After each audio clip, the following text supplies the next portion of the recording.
And I want to welcome our next moderator, Sophia, who is a fantastic collaborator here, not only with the XR Women, but across our industry.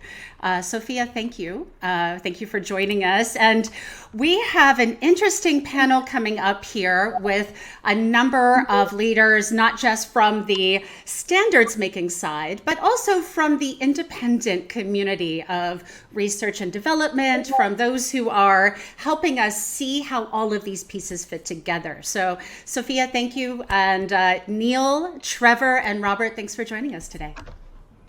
Hello. Hey guys. So we're going to be talking about the constellation of standards for the open web and what is currently being worked on to extend formats and standards for the new types of programmability and interoperability. And I'm joined here by Neil Trevett, Robert Long, and Trever Flowers, who are all doing really important work to extend the capabilities of the web. So let's start with brief introductions by the panelists. Neil, would you like to go first? Sure. Yep. Hey, everyone. Hey, Sophia. So my name's Neil Trevett. My day job's at NVIDIA, but I'm here representing Khronos, which is a standards organization. We do open interoperability standards that are relevant to the metaverse. We've discovered that we've been working on standards for the metaverse for many years. We just didn't realize it.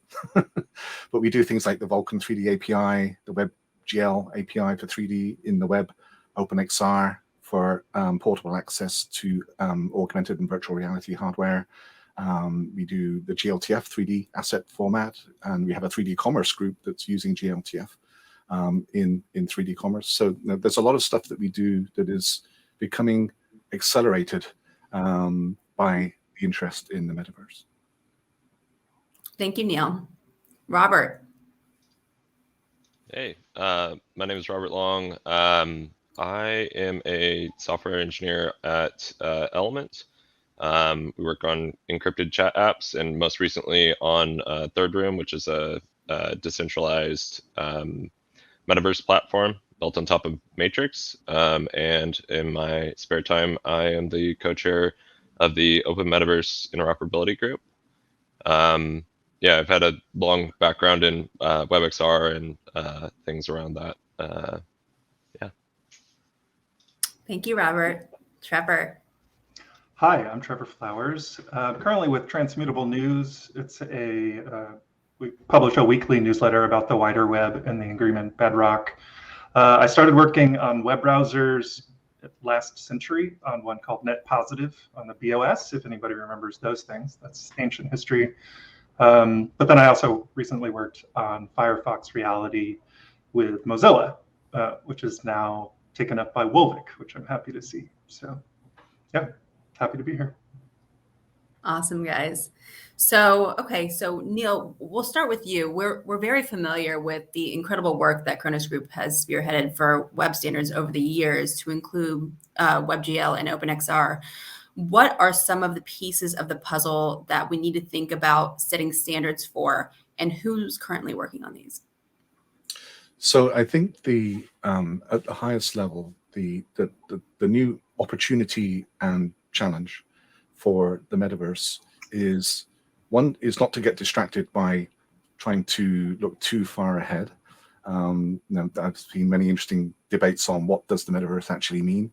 We don't need to solve that question. There are many short-term opportunities bringing spatially based interactions to a broad range of people through a wide variety of user interfaces. There's so much that we need to do and can do and benefit from on kind of a grounds up approach. I think is going to be probably the most productive as we are on this journey towards the metaverse, whatever that ends up being.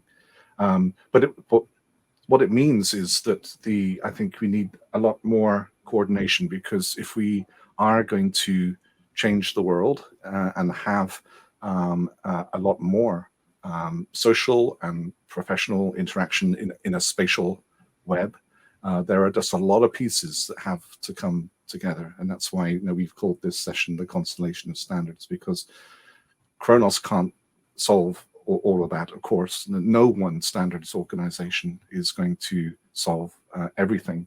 we need to have a new level of coordination between all of the standards initiatives that are out there. I think that is kind of from an organizational point of view, that is a kind of a new thing.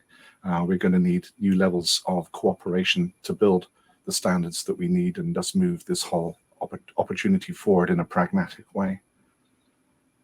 Absolutely.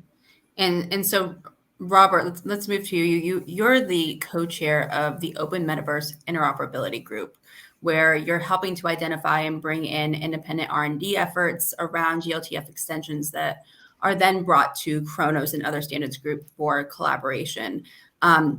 First, give us an overview of the group. I mean, I did a little bit there, but go deeper into what you guys are doing. Yeah, so it's a partially W3C community group, kind of using the backbone of W3C to provide a good community structure, a good working agreement for everything that we're doing, and intellectual property agreement so that we can write specifications and people can use them without having to deal with the legal parts of that. So we have a community side of the organization that's doing independent research, really just like lots of talks, events, collaborations around content, safety, privacy, all of the different pieces that we need to come together and figure out as a group. And then there's the standards side. So we have a group that's working on GLTF standards, as well as standards around WebAssembly for user-generated content scripting. Yeah, lots of pieces coming together. Yeah, absolutely. Really important work that you're doing to kind of rally all the independent creators and everybody that's out there working on this. So give us an overview of the current state of interoperability and the standards surrounding this. There's a lot of different pieces that are kind of in progress right now. I would say GLTF is one of the most mature and well adopted in this space. We have people using it as the content for just about, I would say a majority of the platforms out there are supporting it in one way or another, whether they're using it as a runtime format or they're using it as some way to like import into a larger asset pipeline. It really has made huge progress in the short time that it's been around. Other things that are going on, I mean, you've got the WebXR standard, which is helping out a lot. OpenXR, basically all of the work that Khronos is doing is really, really helpful here. On the other side, we have things coming around from Pixar and Apple are working on USD, which is getting some traction. We have a avatar standard that's emerging on top of GLTF that's called VRM. And that's really exciting. Would love to work more with them.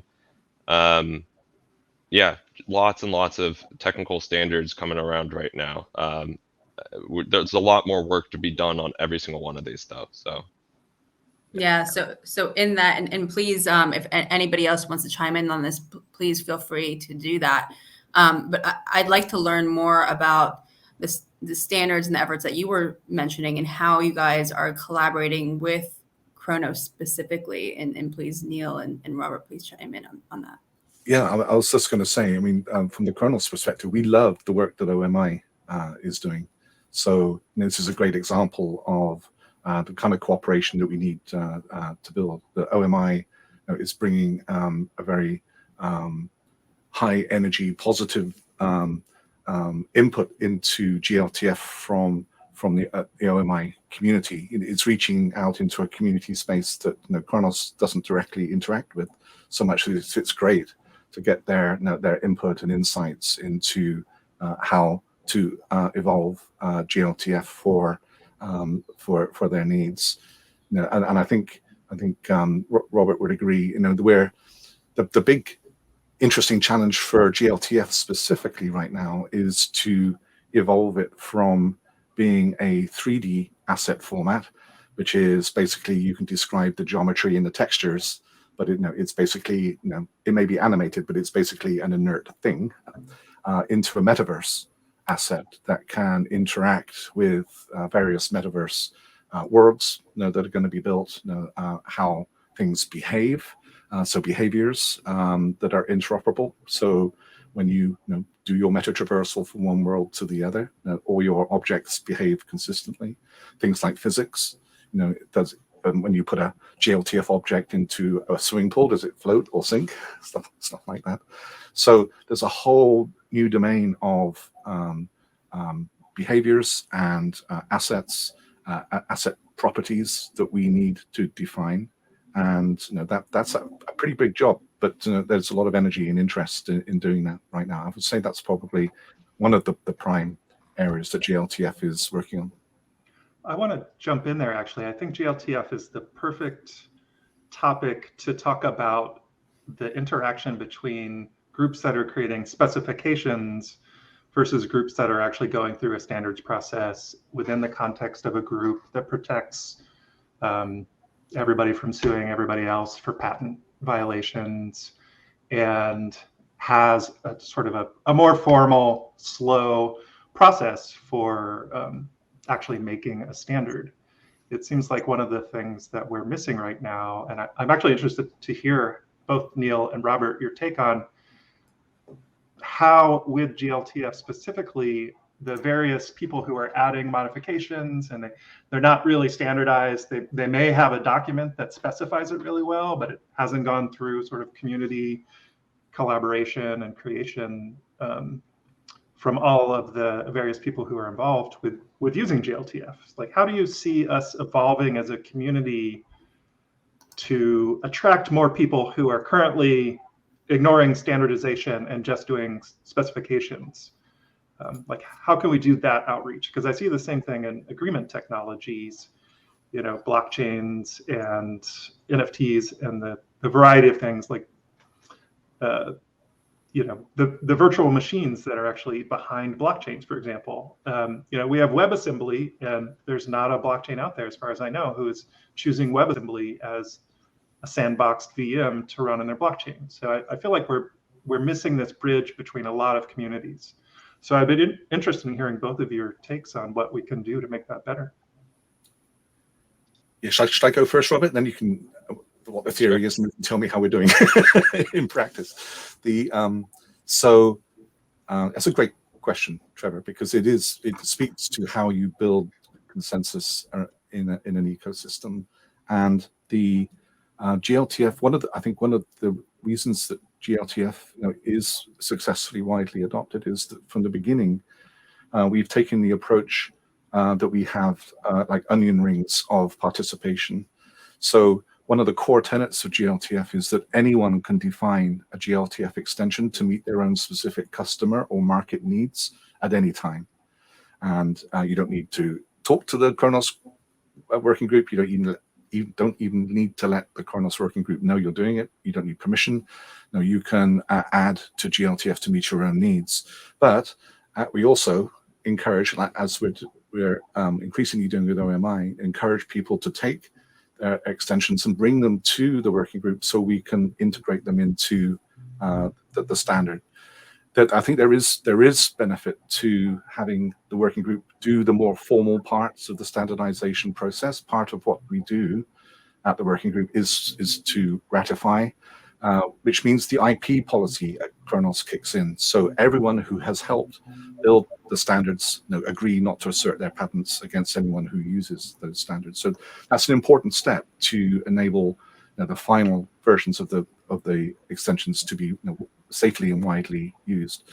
What the working group is realizing right now is that we need to do a better job, though, in actually bringing the outer rings of the community closer to be more coordinated with what the working group is doing and more coordinated with each other.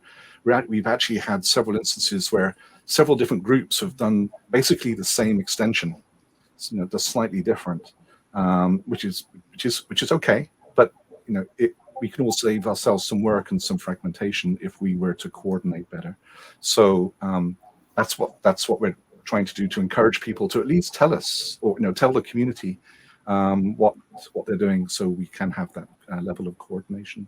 And so, Robert, how are we doing? I know we're not perfect yet.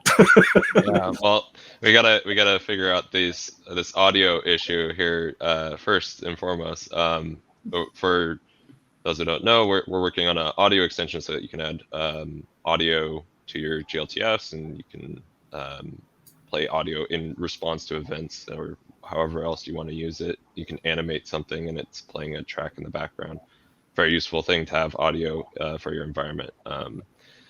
But Microsoft has also worked on this, and so have I in my previous job at Mozilla. So figuring out how to combine these efforts and come up with something that fits all these different use cases and doesn't fragment the overall ecosystem is really important. So I want to make sure that we continue doing that. Speaking back on, Trevor, your point about like building without standardizing, I think there's like a healthy balance that we need to keep there. I think like we need to keep building and testing things out. There's definitely a place where we standardize too early and we standardize the wrong thing as a result. So I think GLTF is really great because there's such a low barrier to entry in order to extend the specification and create your own work. And that was really helpful when I was working on a lot of GLTF work at Mozilla. Unfortunately, that has ballooned and now it's spread across the metaverse right now. So we need to also work with these different groups to come up with ways to make sure that this content has a long life. In the same way that we expect the web to work, a decade from now, assuming the links all still work. We want GLTF content to continue working decades from now. So we need to think about the work that is out there right now and come up with ways of standardizing this so that it's a stable spec that we can work on for a long period of time. Yeah, absolutely. So, Trevor, you talked about some of the collaboration and cooperation that needs to be done and some of the friction points that need to be overcome. So I'd like to talk about that a little bit more, and specifically on protocols as a baseline standard for interoperability and what is needed to enable the metaverse at a protocol level, and what are some good examples of some R&D of what's happening and work that's being done on protocols specifically. That is a great question, which it's hard to summarize in a few minutes, but the web itself is in a sort of a strange space right now, strange time in its history, because we basically have two browser engines, one of which is completely proprietary with maybe minor additions from Apple, proprietary to Apple with minor additions from other people. And then the other is Chromium, which Google controls, but there's a lot of activity from other people, especially in the immersive browser space. Like the Oculus browser is a good example. So a lot of the standards work and the sort of defining the protocols for how all of these things happen, I feel like it's shifting from within the context of standards groups into these two code bases just specifically for the web. So, an example is that Google has been very influential on the modern versions of HTTP because they had very specific needs for their kinds of services. And so they shipped it in their browser and then sort of went through a process after the fact to actually go through standardization. I think that's kind of an example of one of the things that's happening on the web right now. And so when groups like OMI or people who are thinking about virtual machines or in any of these core web technologies, I think it's kind of a it's a social barrier for sure, because a lot of times the power dynamic is very uneven. But I also think that it's a technical barrier because a lot of the people who want to contribute, it's not their full-time jobs, and it's just hard to keep up with people whose whole job is working on VMs or entire job is writing a new flavor of HTTP at the protocol, for data transfer. So I think one of the things that we could do as a community, as the standards community, is to reach deeper into groups like OMI. Sounds like Neil and Robert have a good working relationship, and that's a great example of a success, right? And so I feel like there are a lot of groups who are very interested in the metaverse for things like digital body portability, having what feels like a doorway that you walk through from one virtual space to another. There are just so many tiny groups working on this, and the answer to that in the past has been, in the W3C anyway, it's been the community group, where you don't need a corporate sponsor, you don't need to pay dues. And I think in some groups that works okay. I think in WebXR, it was a mixed bag. We had a fair number of independents who were not employed by a hyper corporation. But at the end of the day, if it's not their full-time job, it's just hard to work together successfully. So I would love to see an even lighter weight engagement type than the community group, whether it's outreach into the conferences or the gatherings where people are showing up, or it's showing up in people's Git repos that match query results that are related, and then making relationships that way. The standards groups can do outreach that way. I think sort of dialing all of those efforts up, which are here to some extent, but dialing them up quite a bit would help widen the number of people who are actually involved in expressing the desires that they have for the new standards. Yeah, I totally hear this, and it's been actually like a recent issue even inside OMI, because we have this relationship with W3C community group for standardization process. What's been hardest is what is essentially a real name policy, because you're signing a legal document. It means that people who would prefer to remain anonymous are not included in the process, and that's really, really difficult from a legal perspective. But we need to work as an industry to try and include these people in the process. So how we've kind of decided to do this so far is we have this community angle that people can join in and talk about the higher level issues, and the working groups try and take all of that feedback into account when we're designing things. Unfortunately, I think we're leaving out some incredibly technically gifted people in the process. So I don't know how we fix this, but would really like to hear more from W3C, from other groups who are doing this in order to better serve them. Yeah, it's interesting. I mean, it's a tricky problem, because you say you want the widest participation, because you say there are a lot of folks out there that can contribute, but you want to end up with a spec that people can safely use. So there is the legal aspect, but I think there's also the bigger ecosystem aspect. And I know we're all into standards here, but of course, standards is not the only solution either. I mean, we need people out there, and you kind of said this earlier, Robert. You need people out there innovating, and making the mistakes and on the bleeding edge before a technology becomes well understood enough to standardize, because you need the consensus around what needs to be done before you can make a standard. So if you're still experimenting, that's too soon. Khronos has made that mistake in the past.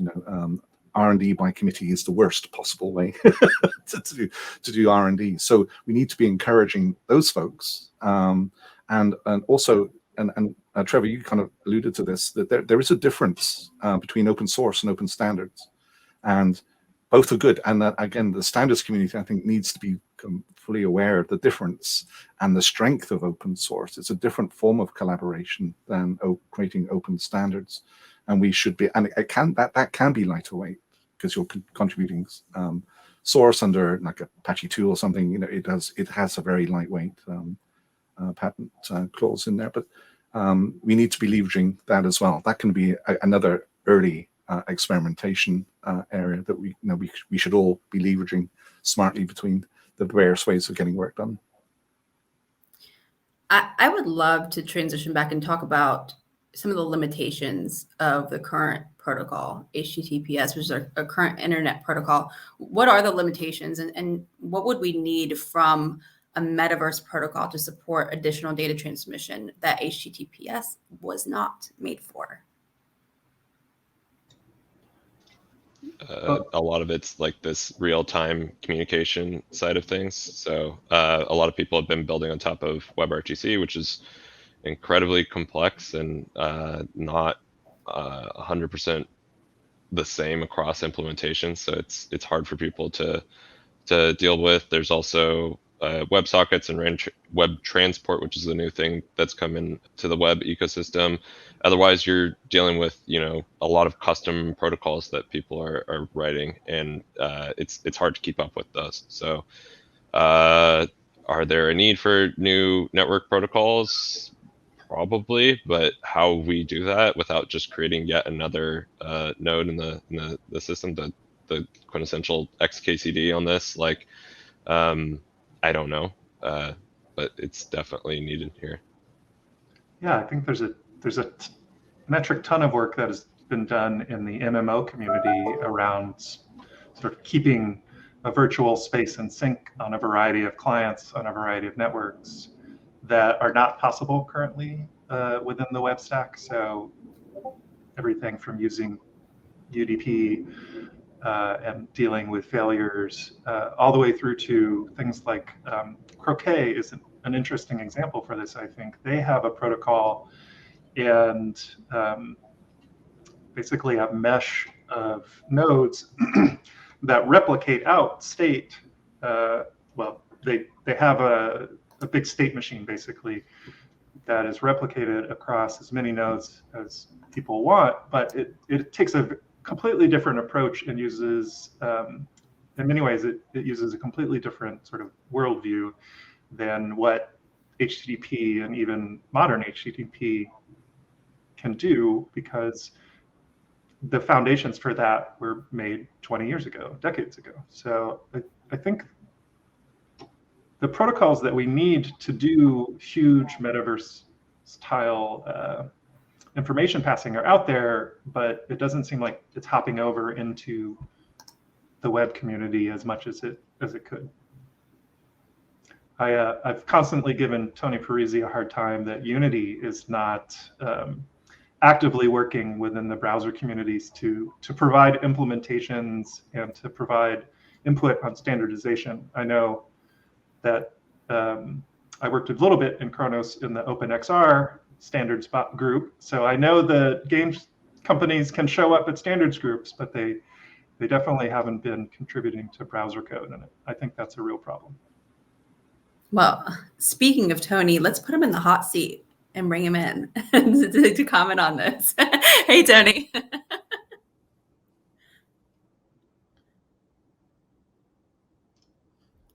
So, Tony, did you hear what Trevor had to say? Well, you had to say my name one more time, but that's okay. Okay, got it. Hey, how's it going? Good. I've been listening intently to this panel. This is awesome. Neil and I have been doing this together so many years that I feel like we're in a Sartre novel or something. Hopefully there is some exit at some point toward an actual metaverse. But Trevor, I can't believe you and I have not done this ever before. And Robert, it's great to meet you. Thanks for having me. Yeah, so I mean, I'm going to go into this a little bit. I've got to talk, I think, in a few minutes.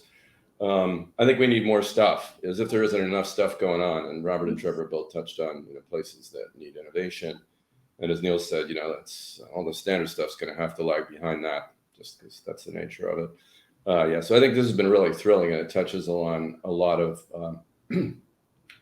issues, problems, opportunities that this forum, Metatraversal, has kind of uncorked just by trying to have an open dialogue about this stuff. So great to be here. Yeah, absolutely. Appreciate you coming on, and I know you're coming in about. You're speaking about 5 minutes. You're speaking in about 5 minutes, and we have. I know we're going to unpack a lot of that in your keynote that's coming on. But I'd love to. Oh, she has no audio. That's fun. But I got it now. I'm good. I'd love to continue to expand upon, particularly, what you were talking about, Trevor. When the theme of this conversation is collaboration, and how that's going to ultimately grow the industry, grow the capability, bring other technologies in, all of those things. And I'd love to hear from you. And we talk a lot about, independent creators and open R&D. And I'd love to hear more from, from the bigger tech companies out there that we'd love to have participate in these conversations and in these working groups. So it's an open-ended question. I mean, are there conversations that any of you guys have had with some of these more well-known companies that are integrating themselves more with the immersive web? I mean, I cover both the wider web and agreement technologies, and in conversation with many of the people who ended up working in like Web3, poorly named because it's not based on web technologies, they have the perception that that the web is slow and it's hard to get involved with, and that there's no reward to them personally. And I think one of the really interesting things that the web community needs to face is that we're losing a lot of smart people to a community of developers who are moving very quickly and innovating very quickly, ignoring all of the scam and terrible things that happen on top of it. There are people working on really interesting agreement technologies who, for companies that are paying them full time and companies that are doing quite well for themselves at the moment anyway. And it seems like in conversations with them, they basically think that they're doing something that's completely different than what standards bodies do, which I think is both, it's a communication and an outreach problem more than a technical problem. Plus one. And I think the spatial computing gang over here needs to do more outreach. That is a big issue. It's one of the things I'm going to touch upon. Do you believe, Trevor, there's some naivete over there too? I mean, there's just folks who they're not aware how we roll over here in webland, how these processes work, and they'll probably end up, if they're not educated on some of this, reinventing a lot of stuff.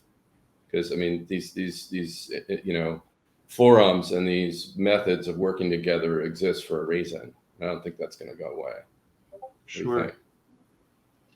I mean, the interesting thing about the agreement technology communities is that a lot of them are working under pseudonyms, so the real name policies are a big problem.